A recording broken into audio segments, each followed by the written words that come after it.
ಶಾಂತನು ಸತ್ಯವತಿಯನ್ನು ಮದುವೆ ಆಗಿದ್ದು ಹೇಗೆ? ಭೀಷ್ಮನು ಭೀಷ್ಮ ಪ್ರತಿಜ್ಞೆ ತೆಗೆದುಕೊಂಡಿದ್ದಾದರೂ ಹೇಗೆ?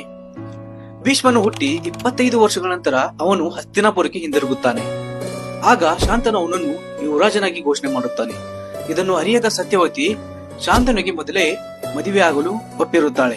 ಆದರೆ ಇದನ್ನು ಅರಿತ ನಂತರ ಅವಳು ಹಿಂದೇಟು ಹಾಕುತ್ತಾಳೆ. ಇದಕ್ಕೆ ಕಾರಣ, ಭೀಷ್ಮನು ರಾಜನಾದರೆ ತನ್ನ ಮಕ್ಕಳಿಗೆ ಯಾವುದೇ ರೀತಿಯ ರಾಜ್ಯದಲ್ಲಿ ಸ್ಥಾನಮಾನ ಗೌರವ ಸಿಗುವುದಿಲ್ಲ. ರಾಜನ ಮಲತಾಯಿ ಆಗುವುದಕ್ಕಿಂತ ರಾಣಿಯಾಗುವುದೇ ಸೂಕ್ತವೆನಿಸುತ್ತದೆ. ಇದಕ್ಕೆ ಅವಳು ಮದುವೆಗೆ ನಿರಾಕರಿಸುತ್ತಾಳೆ. ಇದರಿಂದ ಶಾಂತನು ತುಂಬಾ ದುಃಖದಲ್ಲಿ ಕೊರಗುತ್ತಿರುತ್ತಾನೆ. ಇದನ್ನೆಲ್ಲ ತಿಳಿದ ಭೀಷ್ಮನು ತನ್ನ ತಂದೆಯ ದುಃಖಕ್ಕೆ ತಾನೇ ಕಾರಣವೆಂದು ತಿಳಿದುಕೊಳ್ಳುತ್ತಾನೆ. ಆಗ ಭೀಷ್ಮನು ತನ್ನ ತಾಯಿಯನ್ನು ಸಾಕ್ಷಿಯಾಗಿಟ್ಟುಕೊಂಡು ಒಂದು ಪ್ರತಿಜ್ಞೆಯನ್ನು ಮಾಡುತ್ತಾನೆ.